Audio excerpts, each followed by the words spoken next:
जब लग गुरु मिले न साचा, तब लग गुरु करो 10 पांचा।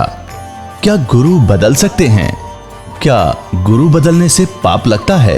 अध्यात्म के इस मैदान में आखिर सही गुरु कौन है?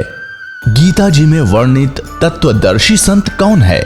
इन सभी प्रश्नों के उत्तर जानने के लिए अवश्य सुनिए जगत गुरु तत्वदर्शी संत रामपाल जी महाराज के मंगल प्रवचन।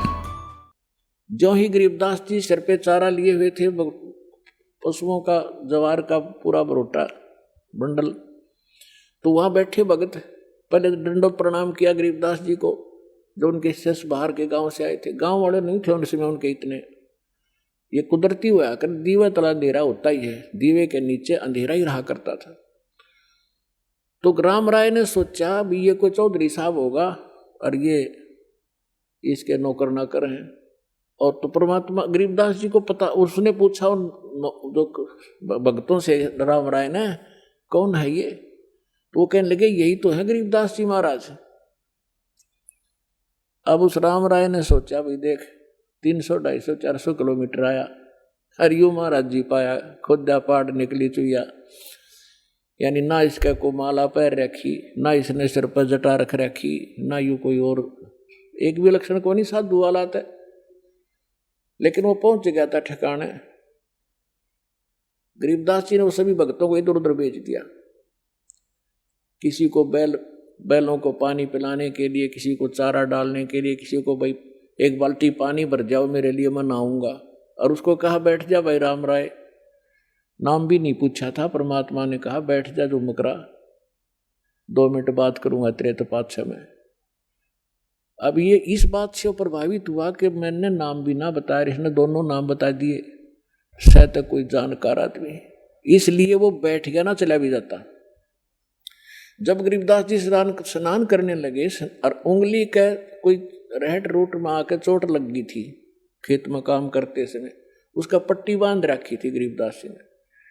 तो जब स्नान करके धोती बांधने लगे, धोती से ही एक अंश छोटा सा पल्ला ऐसे बांधते हैं बेल्ट की तरह, हमारे यहाँ हरियाणा में उसको अड़बंद बोलते हैं। धोती तो उन्होंने जैसे तैसे लपेट ली तागड़ी में।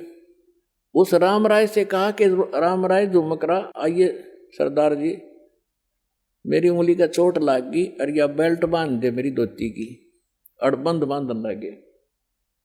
और वो कैसे होता था, अब वो बड़ी धोती है ये, तो ऐसे एग्जाम्पल देता हूं आपको। अब वो ऐसे कर लेते थे धोती के कुछ अंश को, उसी में से अलग से एक किनारे को, और ऐसे बांधते थे पेट के ऊपर गए। झुमकरा जी राम राय को कहा कि ले गांठ लगा दे। उसने चारों तरफ से एक शरीर का करके और गांठ लानी चाहिए। वह गांठ जो है शरीर में से निकल आई धोती गरीबदास जी के, और उस धोती का गांठ लग गई। उसने सोचा धोखा लग गया तेरा, दूसरा फेर कर फटाफट। उसने दोबारा फिर ऐसे किया, फिर वह गांठ धोती का लागी गरीबदास जी के शरीर से निकल आई। अब तीसरी बार जब वो कोशिश करने लग गया, जब क्योंकि वो राम राय था, वो श्री कृष्ण विष्णु जी का पुजारी था। अब उसने गरीबदास जी ने कहा रे राम राय यानी झुमकरा, मैं तो तेरे जैसा ही किसान हूं। क्योंकि राम राय जो था वो भी 900 बीघे का मालिक था, किसान था।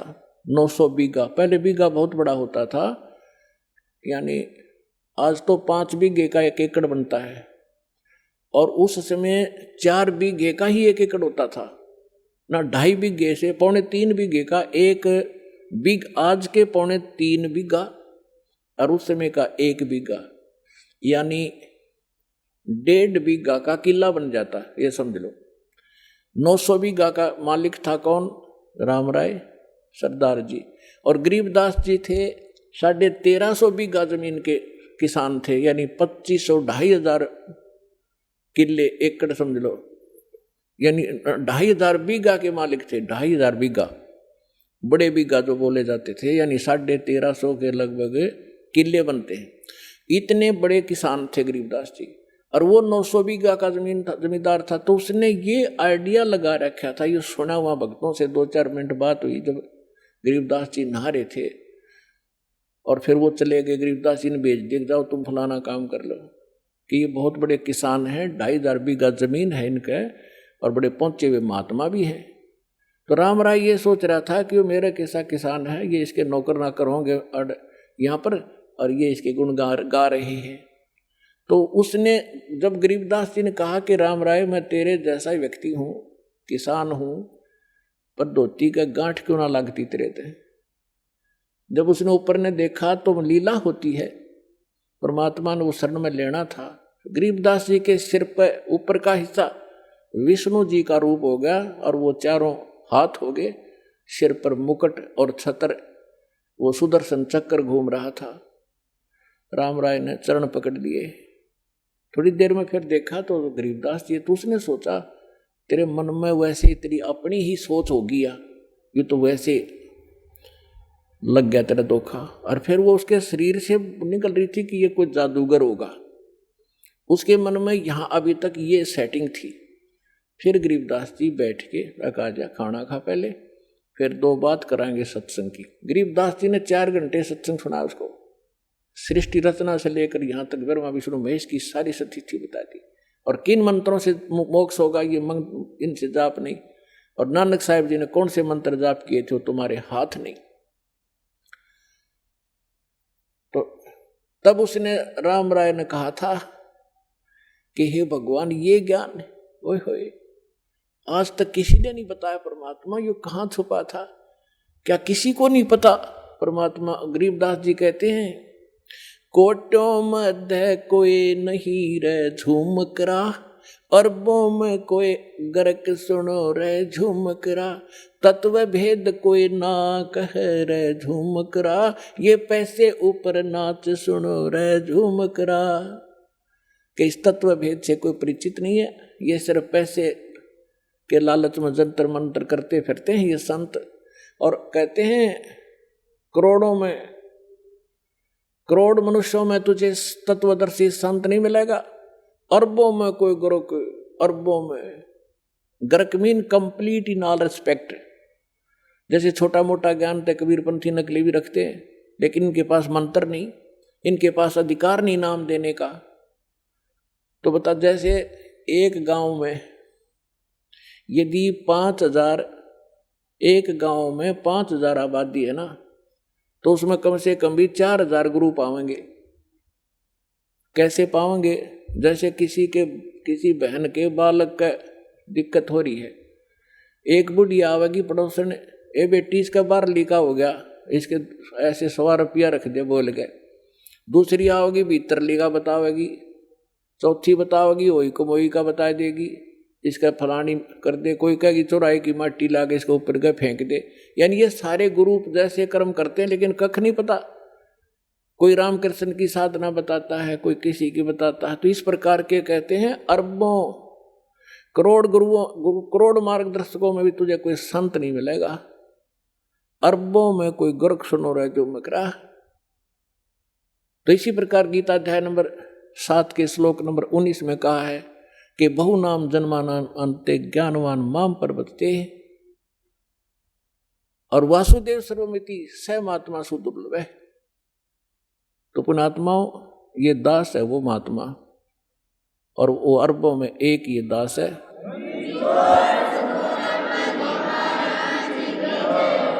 और आपका सौभाग्य है, आपको ये आज दास आपको ये बताना चाह रहा था कि आप आम आत्मा नहीं हो, आप परमात्मा की विशेष प्रिय आत्मा हो, क्योंकि अभी तक आपने ज्ञान का पता नहीं, अभी तक ये सूर्य उदय हुआ ही नहीं था सच्चे ज्ञान का। अब ये थोड़ा सा उदय हुआ है, जिसके रोशनी में आप यहाँ तक पहुँच रहे हो। आप तक संदेश भेज रहे हैं परमात्मा को टीवी के माध्यम से, कोई भाई बहन के माध्यम से, या कोई बुक पुस्तक के माध्यम से। और आप वो पुण्यात्मा हैं कि आपको सतगुरु मिले, और इस समय में ये मानव शरीर प्राप्त है। पुण्यात्माओं, सौभाग्य आपका, आप जी को ये अनमोल वचन सुनने को मिले,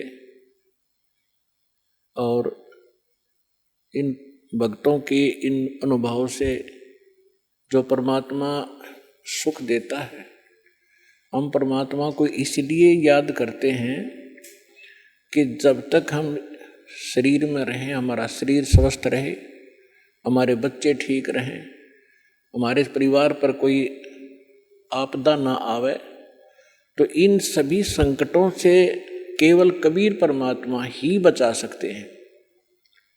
ना विष्णु जी बचा सकते, ना शंकर जी बचा सकते, क्योंकि ये सक्षम नहीं है, ये वासुदेव नहीं है, ये संकट मोचन नहीं है। कबीर परमात्मा वो समर्थ शक्ति है जिसके विषय में गरीबदास साहिब जी ने कहा है कि सतगुरु जो चाहे सो कर ही। क्योंकि परमात्मा यहाँ जब आते हैं वो सतगुरु भी रूप धारण करते हैं, सतगुरु की भूमिका भी करते हैं। यदि सतगुरु हैं तो परमात्मा ही हैं, और परमात्मा के ज्ञान से परिचित उनके कृपा पात्र भी सतगुरु होते हैं, और वो परमात्मा भी होते हैं। तो गरीबदास साहिब जी ने कहा था कि सतगुरु जो चाहे सो कर ही, और 14 कोट दूत जमडर ही, ऊत भूत जम त्रास निवारे, और चित्रगुप्त के कागज पाड़े। तो परमात्मा अपने भक्त की आयु भी बढ़ा देता है, लेकिन सच्ची लगन हो, नियमित रहे। कबीर साहब कहते हैं, जब तक हंसा हमरी आना, काल लगे ना तेरा बाना। जब तक ये हंस आत्मा मेरी मर्यादा में रहेगा, तब तक काल का अटैक आपके ऊपर नहीं हो पाएगा। हम मार खाते हैं, गफलत कर देते हैं, लोक लाज में आकर मर्यादा भंग कर देते हैं, और फिर कहते हैं हमने नाम ले रखा था, हानि होगी। कभी नहीं हो सकती। दास का 19 वर्ष से अनुभव है इस परमात्मा के मार्ग में। वैसे तो 1988 से दास जुड़ा है, लेकिन 1994 से गुरुदेव ने जब से आदेश दिया है नाम देने का, और दिन दिन भी भक्तों ने सच्चे दिल से भक्ति की है, आज उनके वारे न्यारे कर रखे हैं। तो हम मार खाते हैं अपनी नालायकी के कारण। जैसे सीता ने मार खाई थी, उसको बता दिया था कि इस रेखा से बाहर मत जाना, और उसने यही सोचा था क्या फर्क पड़ता है, अभी आटा दे के आ जाऊंगी वापस। ऐसी आई वापस, दुनिया का नाश करा दिया, और 12 वर्ष तक वहां पड़ी रही, सड़ती रही उस रावण की कैद में। तो पुण्यात्माओं, मर्यादा में रहना और भक्ति करना, 101 पीढ़ी पार हो जाएगी आपकी। बोलो सतगुरुदेव।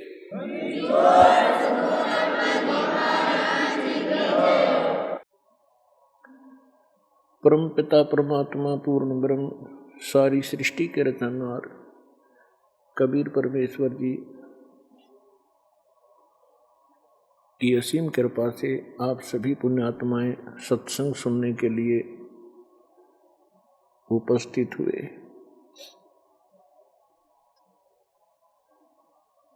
परमात्मा की वाणी में प्रमाण है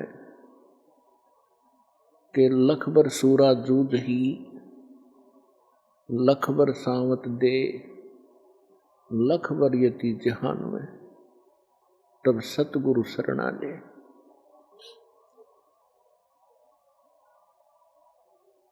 आज आपको जो समय प्राप्त है, आज आपको जो भक्ति विधि प्राप्त है, चाहे वो किसी भी कारण से सतलोक आश्रम बरवाला जिला हिसार हरियाणा में पहुंचा है, चाहे किसी भाई बहन के कहने से, या कोई किसी संकट से दुखी, या कोई ज्ञान से प्रेरित होकर यहाँ पहुंचे हैं, तो सभी पुण्य आत्माएं हैं। यहाँ आना आम आत्मा के बस की बात नहीं है। जब तक प्राणी के पूर्व जन्मों के शुभ संस्कार अत्यधिक नहीं होते, तब तक वो सतगुरु प्राप्त नहीं कर सकता। और सतगुरु और परमात्मा में अंतर नहीं होता।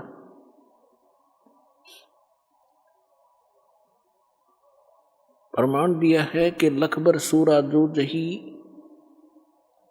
लखबर सावत दे, लखबर यति जहान में, तब सतगुरु शरणा ले। आप सभी पुण्यात्माएं युगों युगों से परमात्मा पाने का भरसक प्रयत्न कर रहे हैं। आपने बहुत साधनाएं की, कभी ना कभी आप परमेश्वर कबीर जी की शरण में भी अवश्य रहे हो, लेकिन हम परमात्मा को पहचान नहीं सके। परमात्मा की शरण में हम भक्ति युक्त तो हो गए, लेकिन सतलोक अपने निज स्थान नहीं पहुंच पाए, जिस कारण से वो पुण्यकर्मी प्राणी इस काल के लोक में बहुत से महत्वपूर्ण पदों को प्राप्त होता है और उसके पश्चात फिर से 84 लाख योनियों के चक्कर में पड़ जाता है। अब जैसे ये भक्ति काल चल रहा है, भक्ति युग है परमात्मा का निर्धारित किया हुआ,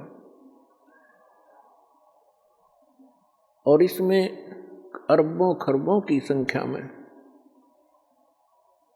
मानव शरीरधारी प्राणी सतलोक जाएंगे। और अब भी जो कर्महीन इंसान फिसल गया इस मार्ग से, फिर वो असंख्यों युग तक लाइन पर नहीं आ सकेगा।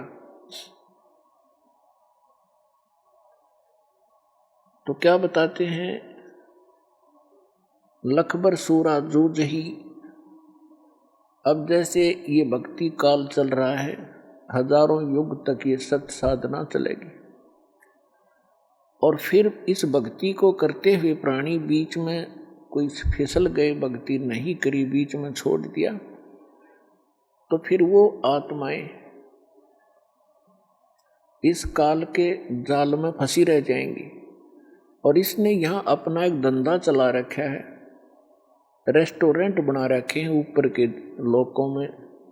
विष्णु जी ने अपने लोक में, ब्रह्मा जी ने अपने लोक में, शिव जी ने अपने लोक में, गणेश और दुर्गा जी ने अपने लोकों में, और इस काल ने ब्रह्म लोक बना रखा है अपना रेस्टोरेंट। और ये भक्ति युक्त प्राणी वहाँ जाते हैं, अपनी ही पुण्य कमाई से वहाँ सर्व सुविधाएं प्राप्त करते हैं इस काल के लोग की। और जब इनके पुण्य समाप्त हो जाते हैं, ये पुण्य पटक दिए जाते हैं, कोई गधे की योनि में, कोई कुत्ते की योनि में। और उसके बाद फिर भी मनुष्य शरीर जब कभी प्राप्त होता है, तो उस पुण्यात्मा के अंदर फिर से तड़प भगवान की बनी ही रहती है। वो फिर से शुरू करता है। परमात्मा दयालु हैं, फिर उनका नियम है, विधान है, प्रत्येक युग में आते हैं, उनको नए सिरे से फिर चार्ज करते हैं। तो परमात्मा की शरण में आप जी ने बहुत अच्छी अच्छी साधनाएं की हैं। और जैसे लखबर सूरा जूझही, एक सूरवीर होते हैं, सूरमा जिसे कहते हैं, ये बहुत बड़ी पुण्यकर्मी प्राणी होते हैं। सूरवीर वो होते हैं जो कभी अन्याय करते नहीं और अन्याय सहन नहीं करते, और जब भी कभी कोई युद्ध के मैदान में वो खड़े हो जाते हैं, या तो सामने वाले को मार डालते हैं या स्वयं कट टुकड़े टुकड़े हो जाते हैं, वो पीछे नहीं हटते। ये पुण्यकर्मी प्राणी के अंदर एक विशेष गुण होते हैं। लखबर सावत दे, बहुत से पहले के प्रमाण मिलते हैं कि जिस व्यक्ति के हाथ घुटनों से नीचे तक जाते हों, उनको सावत देह युक्त कहा जाता है। वो भी बहुत पुण्यकर्मी प्राणी होता है, बहुत पुण्यकर्मी प्राणी होता है। उसके अंदर भी एक विशेष गुण होते हैं, बड़ा सहनशील होता है, कभी दुराचार करता नहीं, कोई अन्याय नहीं करता, और ना ही किसी को करने देता है। और लखबर यति जिहान में, यति जैसे सुखदेव ऋषि थे, वो बड़े यति थे, लेकिन भक्ति साधना ठीक नहीं थी उनकी, फिर भी वो गुण था उसके अंदर। राजा जनक के पास जब वो दीक्षा प्राप्त करने के लिए गए, राजा जनक जी ने उनकी परीक्षार्थ उनका आसन एक अलग कमरे में लगा दिया, और उसकी सेवा के लिए एक नौकरानी भेज दी और नौकरानी को कुछ संकेत दे दिया, ऐसे ऐसे करना। नौकरानी उनको खाना खिला करके उन्हीं के बेड पर बैठ गई। सुखदेव ऋषि उस बेड से के ऊपर आगे को सरक गया। लड़की और निकट जाने लगी तो बेड छोड़कर वो बाहर खड़ा हो गया और कहा, बहन, ए बेटी, आप बाहर जाइए, आप यहां ना रहिए।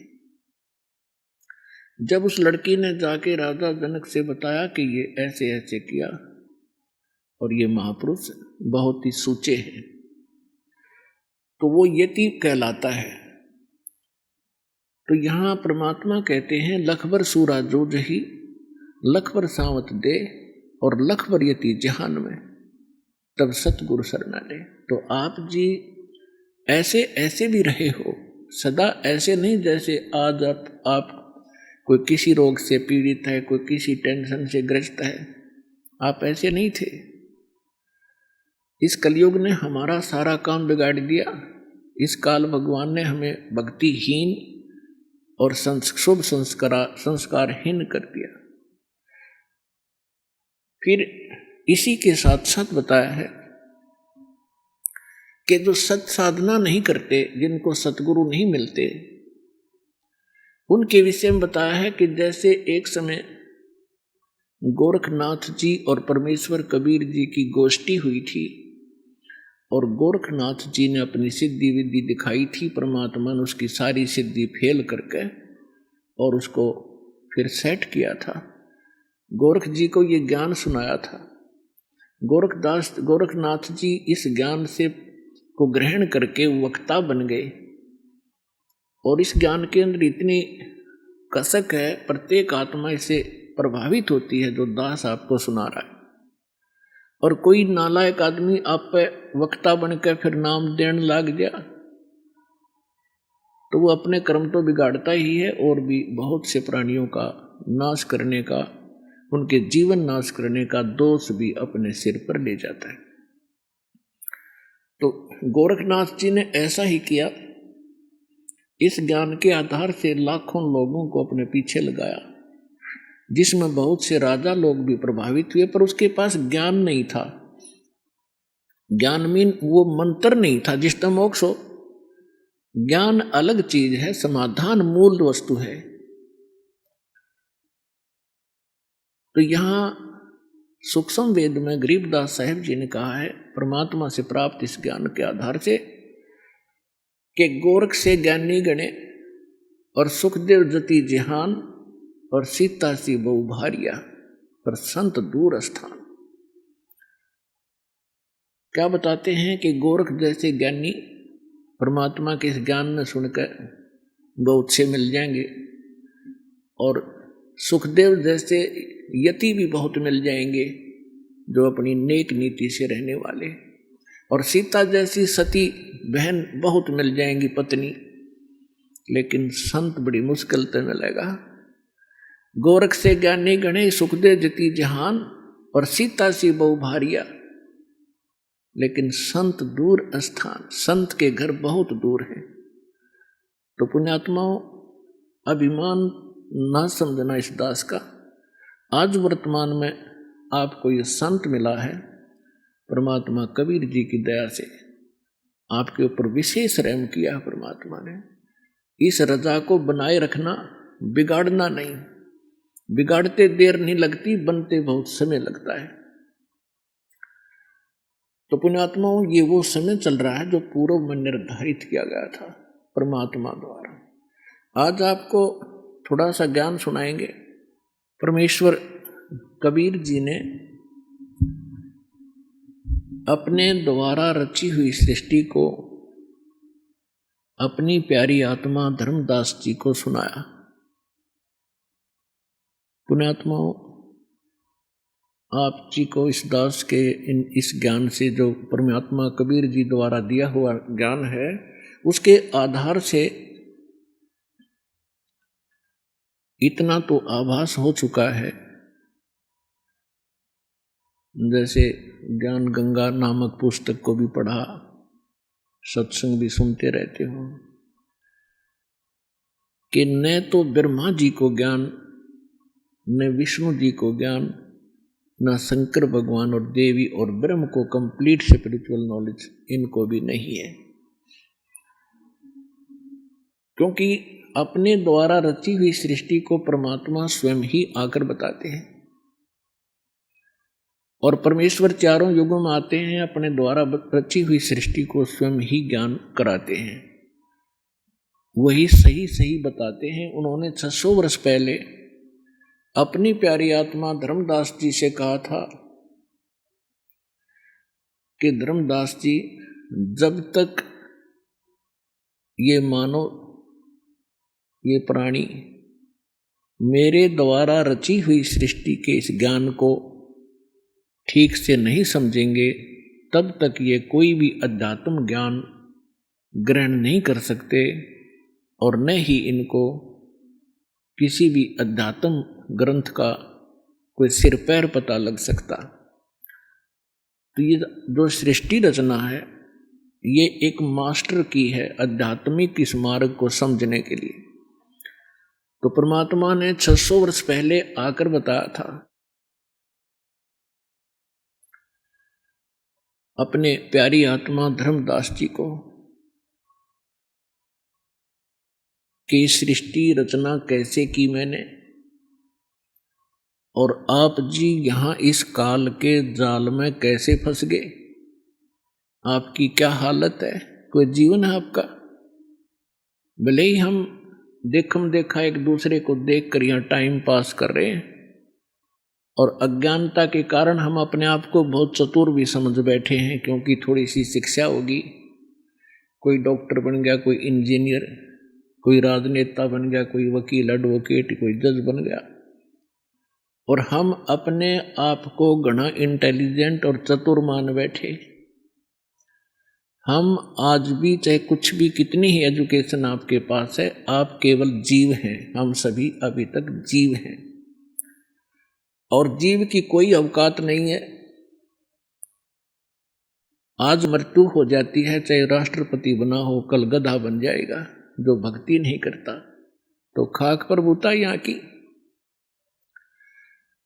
इसलिए जब तक हमने अपना यह दातम ज्ञान अच्छी तरह समझ में नहीं आएगा, जिसकी जानकारी नहीं होगी, तो हम ऐसे ही भटकते रहेंगे और कोई भी हमें भ्रमित कर देगा।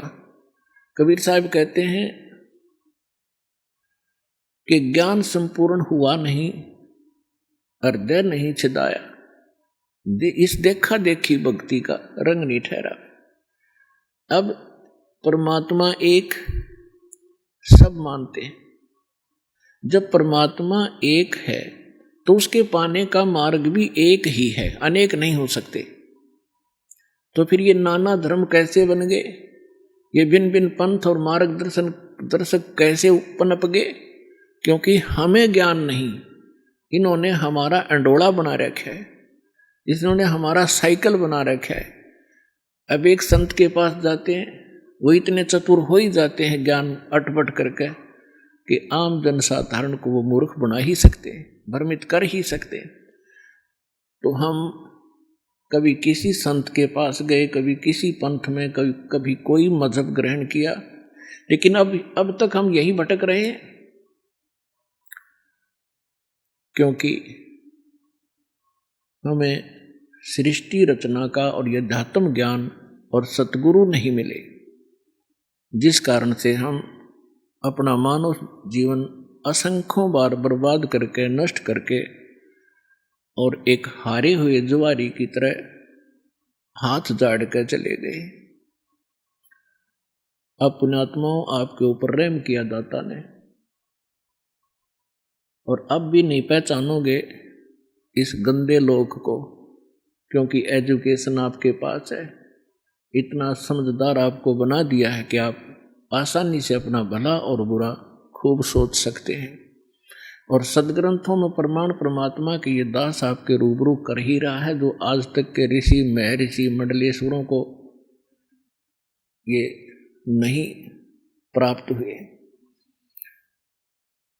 तो सबसे पहले केवल परमात्मा थे, सत्य पुरुष थे, अविनाशी परमात्मा कबीर भगवान थे। उस परमेश्वर का ओरिजिनल नाम जो है कबीर देव है। वेदों में उसे कबीर देव कहते हैं और हम अपनी मातृभाषा में उसे कबीर कहने लागे। कबीर देव माने साहब परमेश्वर। और कुरान शरीफ के अंदर उसी परमात्मा को अल्लाह कबीर कहते हैं। अल्लाह अकबर, अकबीर, ये अपभ्रंश शब्द है। अल्लाह कबीर है। अल्लाह माने परमात्मा, साहब कबीर माने कबीर। ऐसे ही उस परमात्मा ने सबसे पहले ऊपर का अकय लोक रचा, जिसको अनामी लोक भी कहते हैं। और उसके पश्चात परमात्मा ने नीचे के 3 लोक और रचे और प्रत्येक लोक में परमेश्वर ने अपने ही भिन्न भिन्न रूप बनाए। और प्रत्येक लोक के अंदर एक बहुत बड़ा गुम्बद है, बहुत बड़ा सुंदर एक मंदिर नुमा स्थान है। उसके बीच में परमात्मा ने अपना तख्त बनाया है, सिंहासन बनाया है, उसके ऊपर वो विराजमान है। सिर पे मुकुट है, ऊपर श्वेत छत्र है और परमात्मा के प्रत्येक लोक में परमात्मा की बॉडी का जो लाइट है, परमात्मा के शरीर का जो शरीर प्रकाश है, उसमें प्रत्येक लोक में अंतर है। सतलोक के अंदर परमात्मा के कबीर परमेश्वर जी सत्यपुरुष के एक रोमकूप में जैसी छिद्र है बालों का, इसके करोड़ सूर्य मिला दे, करोड़ चंद्रमा, इतना नूर है पूरी बॉडी का। यानी एक रोमकूप का इतना है तो पूरी बॉडी का कितना होगा, ये हिसाब लगाएं। और उसके बाद ऊपर अलख लोक है, उसके अंदर परमात्मा के ऐसे सिंहासन पर विराजमान है और वहां उनके शरीर की जो शोभा है वो एक रोमकूप में अरब सूर्य और इतने ही चंद्रमा दोनों मिला दे तो भी परमात्मा के एक रोमकूप की जो रोशनी है वो तेज है। उसके बाद अगम लोक है। अगम लोक के अंदर परमात्मा के एक रोमकूप की रोशनी खरब सूर्य के तुल्य है। एक रोमकूप की सारी बॉडी की कितनी होगी आप हिसाब लगाएं। उसके बाद जो अकय लोक में परमात्मा विराजमान है तो उनके एक रोमकूप की जो रोशनी है शंख सूर्य, नील पद्म शंख सूर्य जितने प्रकाश है। सतलोक के अंदर परमात्मा ने सबसे पहले सृष्टि रचना की। परमेश्वर कबीर जी ने आदरणीय धर्मदास साहिब जी को बताया तो वो ज्ञानदास अपने शब्दों में आपके रूबरू करेगा।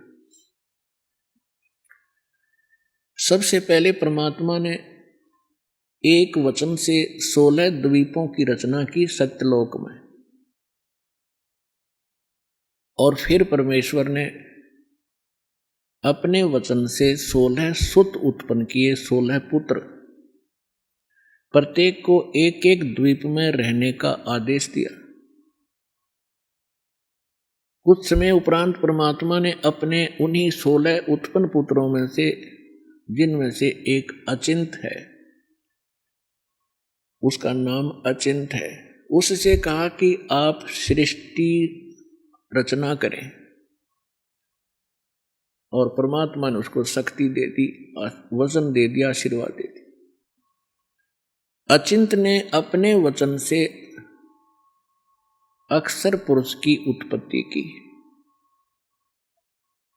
और परमात्मा ने उन्हीं प्रत्येक द्वीप में एक मान सरोवर की रचना की। उस सतलोक के अंदर एक मान सरोवर की रचना भी उन द्वीपों के साथ ही की। और छोटे छोटे सरोवर तो सभी लोकों द्वीपों में बनाए ही जाते हैं। तो अक्सर पुरुष स्नान करने के लिए उस मान सरोवर में चले गए। तो पुण्यात्मा वहां श्वासों से शरीर नहीं है, तो वहां जाकर के उसने पहले स्नान किया, फिर उस शीतल जल के अंदर आनंद से लेट गए, निंद्रा आ गई। काफी समय तक वो बाहर नहीं आए। अचिंत ने परमेश्वर से कहा कि परमात्मा अक्सर पुरुष उठ नहीं रहा है और मैं सृष्टि रचने में हेल्पलेस हूँ, विवश हूँ, जब तक वो सरोवर से बाहर नहीं आएगा। तब परमात्मा ने कहा कि बेटा, मैंने आपको इसलिए ये सृष्टि रचने के लिए कहा था, और मुझे मालूम था कि आप नहीं कर सकते, लेकिन बीच में आपके कर्म बिगड़ जाते, आप सभी अपनी महिमा की भूख में कहीं गड़बड़ ना कर देते। इसलिए समर्थ का काम समर्थ ही कर सकता है, आगे से सावधान रहना पुत्र। यानी इस झटके से उन सभी जितने भी पुत्र थे जब तक उत्पन्न हुए थे, उन सभी को ये एक अच्छा लेसन प्राप्त हुआ। उसके बाद परमात्मा ने क्या किया, उसी सरोवर से थोड़ा सा अमृत लिया, अपने वचन से एक अंडा बना दिया। अंडे में अपने ही बॉडी से, शरीर से, वचन से एक आत्मा उसमें प्रवेश कर दी और उस अंडे को उस सरोवर में छोड़ दिया। अंडा गड़गड़ करता हुआ जा रहा था, काफी विशाल अंडा बना दिया। एक तो पुण्यात्माओं, भक्ति मार्ग के अंदर, अध्यात्म मार्ग में आप अपने विज्ञान को मत अड़ाना, क्योंकि अध्यात्म मार्ग में कोई इम्पॉसिबल चीज नहीं होती। हमारी बुद्धि उसको ग्रहण नहीं कर पाती, वो हमारी कमजोरी है। इसलिए कोई भी ज्ञान दास आपको बतावे वो गॉड गिवन है। आप बालक हैं, आपकी बुद्धि नहीं कैच करे तो उसको नकारा ना करना, स्वीकार करना। अब जो ही वो अंडा नीचे को जा रहा था,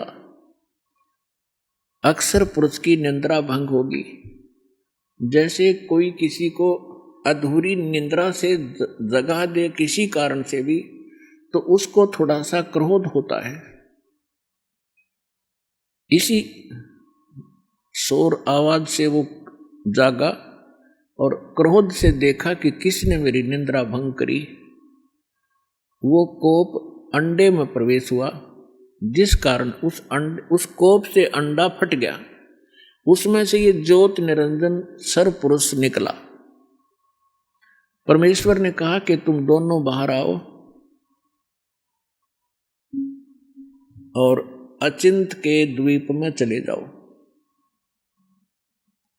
अक्षर पुरुष और सर्वपुरुष ये दोनों आज्ञा का पालन करके अचिंत के द्वीप में चले गए। उसके बाद परमेश्वर सत्य पुरुष ने, कबीर जी ने अपने वचन से हम सभी आत्माओं की रचना की और हमारे लिए सबके अलग अलग महल बनाए, सुंदर द्वीप बनाए, बहुत लंबे चौड़े,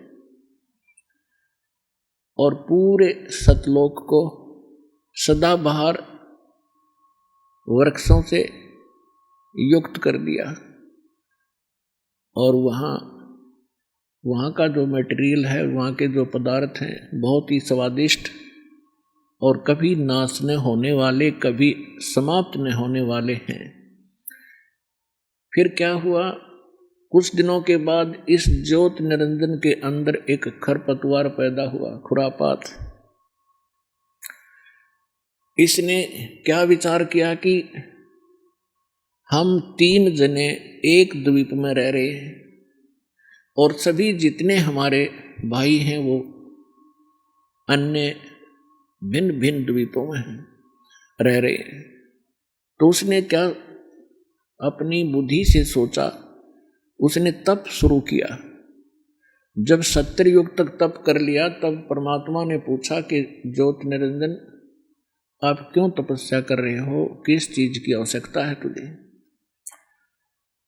ज्योत निरंजन ने यानी सरपुरुष ने कहा कि प्रभु पिताजी ये द्वीप मेरे लिए थोड़ा स्थान है, मुझे अलग स्थान दीजिए। तो परमेश्वर ने उनको 21 ब्रह्मांड दे दिए। जैसे एक धनी पिता अपने पुत्र को अलग से 21 यानी कुछ प्लाट दे देवे, ऐसे समझो। उन 21 ब्रह्मांड को पाकर के ये बड़ा प्रसन्न हुआ। उन प्लाटों को देख देख कर फूला नहीं समावे। फिर इसके मन में आया कि इसमें कुछ रचना भी करूं। उसके लिए फिर ये भिखारी इसने फिर से तपस्या की। जब 70 युग दूसरी बार तपस्या कर चुका तब परमेश्वर ने पूछा कि क्या मांगता है अब तू, जो मांग रहा था तुझे दे दिया।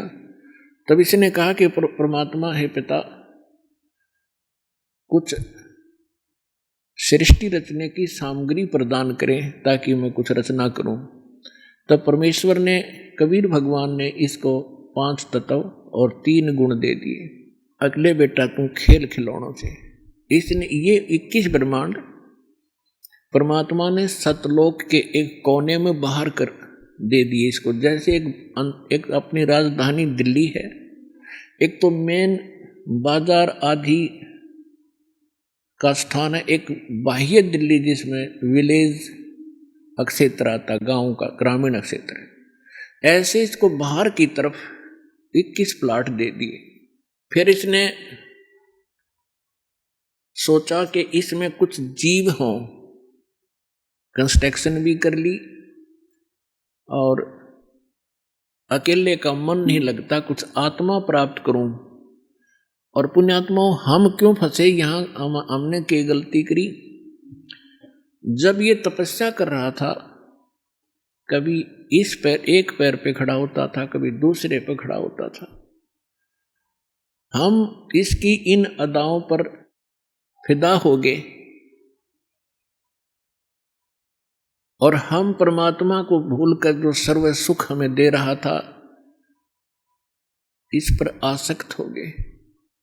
और पुण्यात्माओं, ये रोग आज भी हमारे अंदर विद्यमान है, जिस रोग से हम मार खा चुके हैं।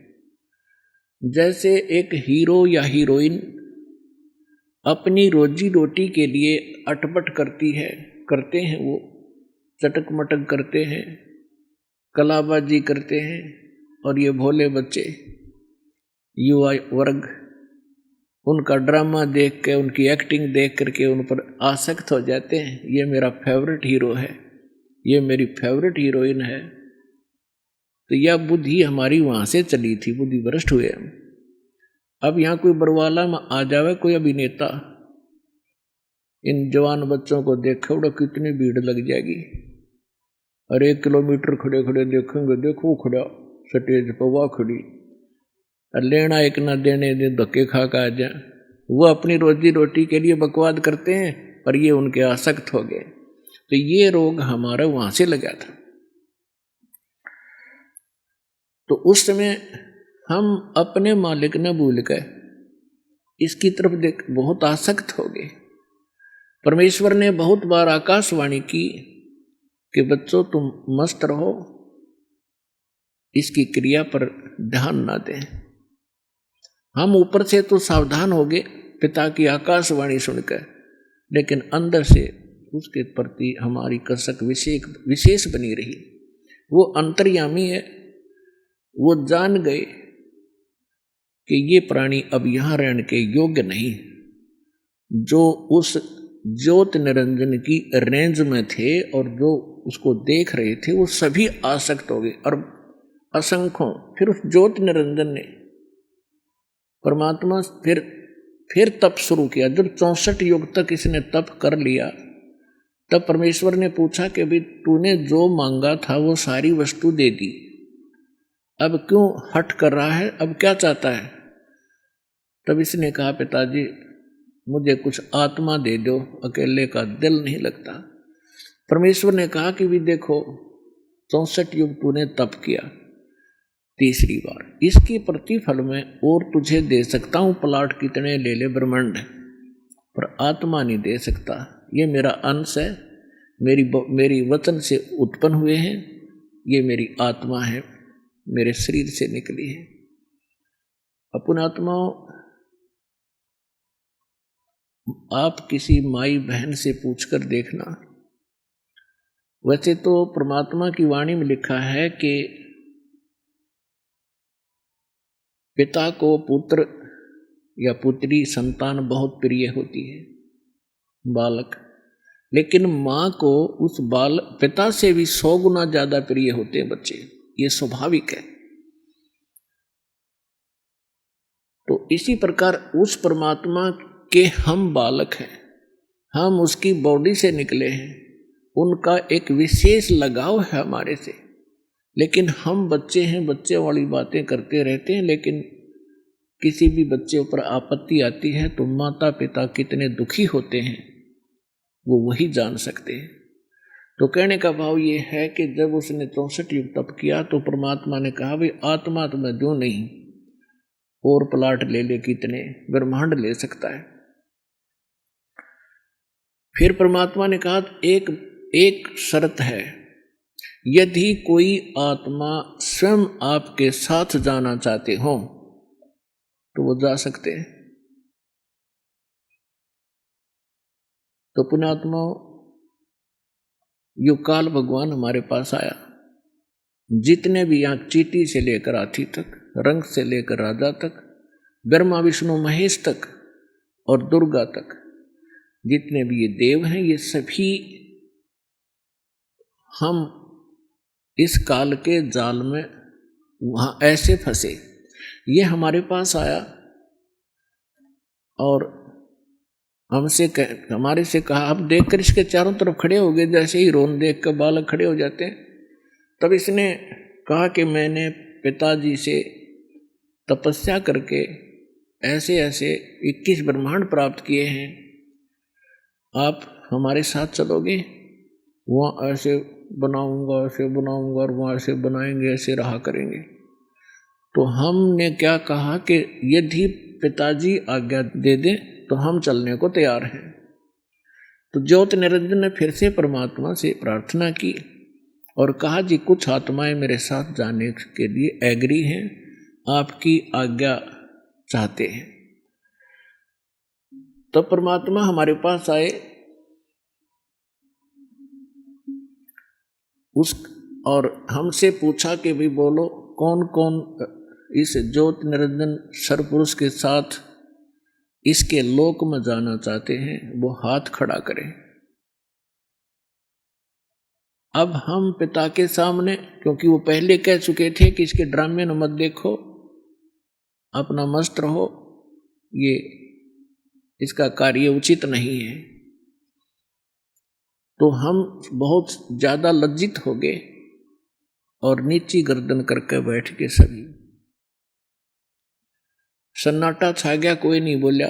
पिताजी के सामने कैसे ये मुंह फटे।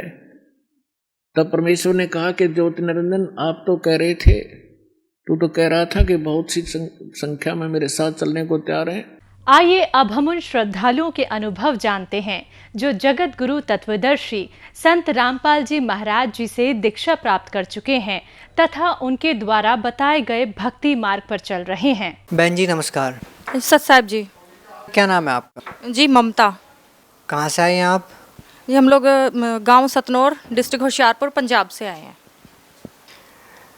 संत रामपाल जी महाराज से नाम दीक्षा लेने से पहले आप क्या भक्ति करते थे? जी उनसे पहले, जुड़ने से पहले हम लोग ने सतपाल जी महाराज जी की शरण में गए हुए थे। हमें ये था कि परमात्मा से जुड़ने के लिए गुरु बनाना बहुत ज़रूरी है, तो इसलिए हम लोग सतपाल जी महाराज जी की से नाम उपदेश लिया था। कितने साल तक आपने उनकी भक्ति की? हमने 3 साल तक उनके बताए नाम का जाप किया। क्या भक्ति साधना बताई? उन्होंने बताया था कि सोहंग करना बताया था, सांसों से छोड़ते हुए लेते। अब तो मुझे याद भी नहीं रहा, क्योंकि जब पता चल गया कि इसमें कुछ भी नहीं है, ये सारे नकली जाप हैं।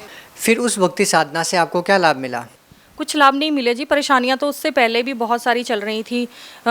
दिमागी तौर से भी परेशान थे और फिज़िकली भी बहुत सारी परेशानियां थी, लेकिन उनसे यहाँ जुड़ने से बाद में और भी ज़्यादा बढ़ गई थी परेशानियां। फ़ायदा कोई नहीं हुआ था वहाँ से। फिर आप संत रामपाल जी महाराज की शरण में कैसे आए? ये हम लोग 2010-11 से सत्संग तो सुनते थे, लेकिन रेगुलर सत्संग कभी नहीं सुन पाए थे। लेकिन और थोड़ा सा ये भी हो जाता था कि हमें रेगुलर सत्संग ना सुनने की वजह से हमें लगता था कि गुरुजी संत रामपाल जी महाराज तो ऐसे ही दूसरों की सिर्फ बुराइयां करने के लिए सत्संग कर रहे हैं, ये है वो है। थोड़ा हंसी मजाक में उड़ा देते थे या थोड़ा गुस्सा भी आ जाता था। लेकिन फिर कभी कभी मेरे हस्बैंड कहते थे कि ममता कहीं ऐसा ना हो कि जो भी कोई सच्चा संत दुनिया में आता है तो दुनिया ने उसको गलत ही कहा है। कहीं यही संत रामपाल जी महाराज कहीं सच्चे संत परमात्मा के भेजे हुए संत तो नहीं हो, कहीं हमारा मनुष्य जन्म बेकार चला जाए। तो मेरे मन में भी आता था। मैंने कहा हाँ। और कहते जो हम भक्ति कर रहे हैं सतपाल जी की बताई हुई, कभी लगता ही नहीं है वो चीज़ें हमें मिल ही नहीं रही जो परमात्मा के बारे में सुनी है, उन चीज़ों का हमें कभी आभास ही नहीं हुआ। तो हम लोग दोनों के विचार एक जैसे ही थे, परमात्मा को पाने की इच्छा थी। फिर हम लोग हस्बैंड मेरे आर्मी में थे, हम लोग देहरादून में रहते थे। वहाँ से हमने ज्ञान गंगा किताब मंगवाने के लिए एसएमएस किया, तो किसी वजह से शायद नहीं पहुँच पाई। फिर 2013 में हस्बैंड मेरे रिटायरमेंट होके हम लोग घर पे आए, तो वहाँ से फिर से हमने एसएमएस किया। वही बातें फिर से दिमाग में आ गई थी, दिमाग आत्मा को झंझोड़ रही थी वो बातें कि कहीं हमारे ये मनुष्य जन्म सच में बेकार ना चला जाए, ये संत रामपाल जी महाराज ही कहीं असली संत ना हो और हम लोग इनसे वंचित रह जाएं। तो फिर ज्ञान गंगा हमारे पास 10 दिन में पहुंच गई थी। फिर उसके बाद तो हमने पूरी ज्ञान गंगा पढ़ी भी नहीं थी, थोड़ी सी बातें 15-20 पेज जो पढ़े उसको पढ़ के ही पैरों के नीचे से ज़मीन हमारी खिसक गई थी कि हम लोग गलत साधना में फंसे हुए हैं, गलत गुरु की शरण में लगे हुए हैं। हमें बचना है तो जल्दी से जल्दी बरवाला आश्रम पहुंच जाएं। तो 1 हफ्ते बाद ही हम लोग किताब पूरी पढ़ी भी नहीं, ज्ञान लेने के बाद ही वहाँ से नाम उपदेश लेने के बाद हमने ज्ञान को धीरे धीरे समझा। संत रामपाल जी महाराज द्वारा लिखित पुस्तक ज्ञान गंगा आपने पढ़ी, उसमें ऐसा क्या लिखा था कि आपके पैरों तले की ज़मीन खिसक गई? जी, उसमें लिखा हुआ तो उसमें बहुत सारे प्रमाण दिए हुए थे कि इस दुनिया से हमेशा के लिए संसार से छुटकारा पाना है, मोक्ष पाना है। उसके लिए पहले हमें जो देवी देवता हैं, ब्रह्मा विष्णु जी, गणेश जी, पार्वती जी, लक्ष्मी जी, सभी ये लोग सारे मिलके इस सृष्टि को चला रहे, इनका कारोबार सारा दारमदार उन पे है। तो उनका कर्जा उतारना भी ज़्यादा ज़रूरी है यहाँ से निकलने के लिए। तो उनका कर्जा उतारने के जो नाम जाप हैं वो सिर्फ असली संत ही दे सकता है, जिसको परमात्मा की तरफ से आदेश होगा। तो वो संत सिर्फ केवल इस धरती पे संत रामपाल जी महाराज हैं। उनके बारे में सारे प्रमाण भी हमने देखे।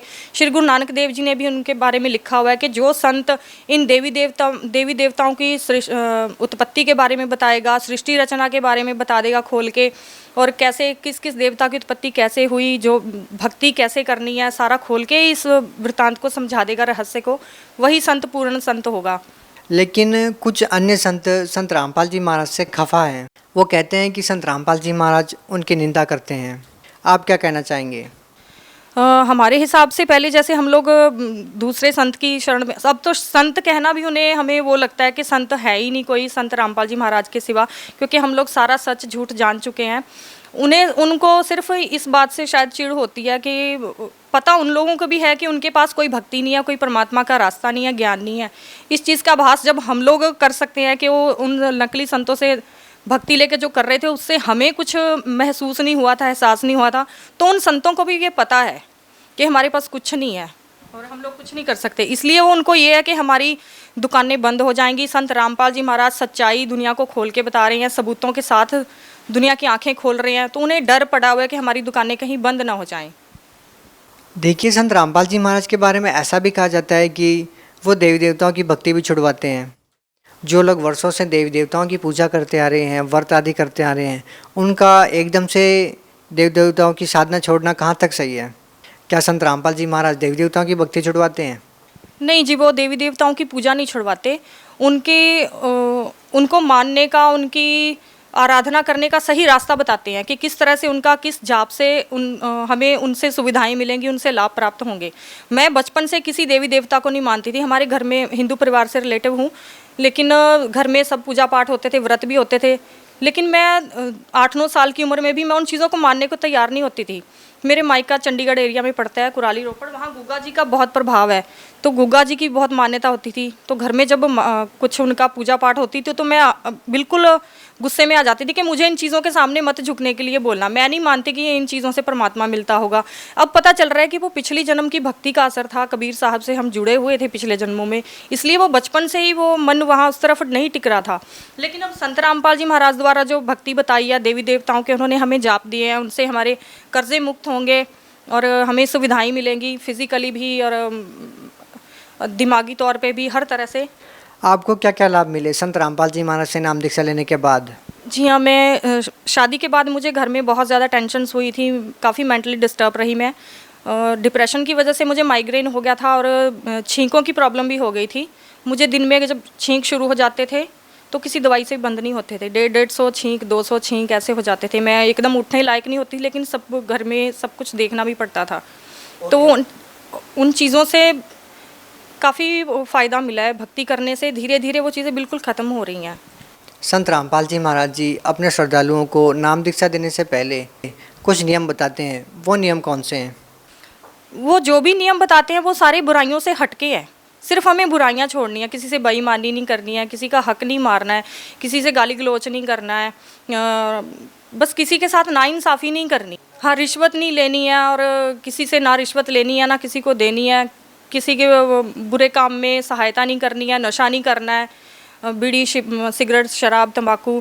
अगर कोई नशा करता भी है और परमात्मा को पाना चाहता है, वो अगर दृढ़ता से परमात्मा की शरण में आना चाहता है तो संत रामपाल जी की बताई भक्ति से, हमारे साथ ऐसा हुआ है। मेरे हस्बैंड जी आर्मी में थे और बहुत ज़्यादा शराब पिया करते थे। वो खुद अपने मुंह से कहा करते थे कि मेरी शराब तो शायद परमात्मा भी नहीं छुड़ा सकते, ऐसा उनका मानना था। और हालात भी ऐसे थे, मुझे भी लगा करता था कि ये कभी नहीं छोड़ सकते। तो क्या नाम लेने के बाद उन्होंने नशा छोड़ दिया? जी हाँ, बिल्कुल भी उस दिन के बाद तो उन्होंने कभी, उनका अंदर से अंतरात्मा ही नहीं मानती अब नशा करें, क्योंकि वो ये जो भक्ति है ना अंदर से वो विकारों को ख़त्म करती है। और मेरा जो माइग्रेन का दर्द पहले होता था, मैंने बताया ना कि मेरे को उसमें लाभ हुआ है। उसके लिए हम देहरादून में रहते थे, वहाँ से मैंने पतंजलि करके जो संस्था है एक, उनकी मैंने दवाइयाँ खाई थी। 8 महीने में मैंने 24,000 की दवाइयाँ खा ली थी। उन दवाइयों को शुरू करने से पहले मेरे को माइग्रेन के दर्द में 1 या 2 बार ही वॉमिट होता था, यानी उल्टी आती थी। लेकिन उन दवाइयों को लेते लेते मुझे 15-15, 16-16 उल्टियाँ आने लग गई थी, जिसकी वजह से वो किसी गोली से नहीं रुकती थी। फिर मेरे को नसों में इंजेक्शन देते थे, तब जाके मेरी उल्टी बंद होती थी। तो इन चीज़ों से छुटकारा मुझे सिर्फ रामपाल जी महाराज की बताई भक्ति से ही हुआ है। और वहाँ पे हमें ये नहीं पता था कि हमारे दुखों से हमें छुटकारा मिल जाएगा। हमें परमात्मा को पाने की चाह थी कि इस जन्म में हमें इतने दुख मिल रहे हैं, परमात्मा अगला जन्म अच्छा हो या ना भी हो, मैं तो आना ही नहीं चाहती थी दोबारा इस दुनिया में, कि परमात्मा को पाना है। लेकिन बाद में हमें पता चला कि यहाँ आने के बाद इतने सारे लाभ मिल रहे हैं, भक्ति करने से इतना सब कुछ अच्छा हो रहा है सब तरह से। बहन जी, आप भगत समाज को क्या संदेश देना चाहते हैं? भगत समाज को यही संदेश देना चाहते हैं जी कि हम सभी लोग किसी ना किसी साधना में लगे हुए हैं, लेकिन संत रामपाल जी महाराज इतना सारा ढिंडोरा पीट रहे हैं कि आप लोग सच्चाई को जानो, सच्चाई को परखो, किताबों में पढ़ो। वो ये नहीं कहते कि सिर्फ मेरी बातों के पीछे लग के आप लोग सही संत को चुनो। सबूत दिखा रहे हैं, वो किताबों में सबूत दिखा रहे हैं, ग्रंथों में सबूत दिखा रहे हैं। गुरु नानक देव जी ने भी लिखा है कि जो इन चीज़ों को खोल के बता देगा वही संत पूरा होगा। और गुरु ग्रंथ साहब में ये भी प्रमाण है कि गुरु नानक देव जी ने लिखा है कि जो परमात्मा है, पूर्ण परमात्मा है, वो कबीर साहब हैं। गुरु ग्रंथ साहब जी के पेज नंबर 24 में लिखा है, फाही सूरत मलूकी वेश, ए ठगवाड़ा ठगी देश, खरा सियाणा बहुता भार, धानक रूप रहा करतार। धानक का मतलब होता है कि जुलाहा। उन्होंने बताया कि जिस समय में गुरु नानक देव जी को परमात्मा ने दर्शन दिए थे और बताया था कि मैं धानक के रूप में काशी नगर में आया हुआ हूँ, तो उसके बारे में गुरु नानक देव जी ने सब कुछ खोल के बता रखा है गुरु ग्रंथ साहिब में। बहुत बहुत धन्यवाद। सत साहिब जी।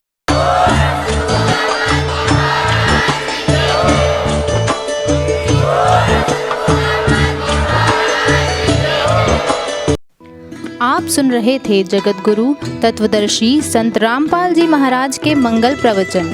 अधिक जानकारी के लिए संपर्क करें